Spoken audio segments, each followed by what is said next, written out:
In front of me is POCO F5 Pro, and today I would like to show you how you can switch on or off app notifications.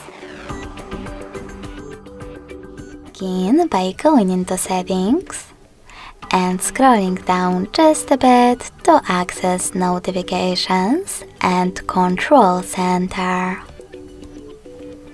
After that, tap on App Notifications, click on Sort By, and tap on the best option for you, in my case, Number of Notifications. Lastly, just click on the switcher next to one of your apps from which you want to disable them. You can turn them back on the same way. If you wish to, you can always just click on one of your apps on the left and then manage all notifications from here instead.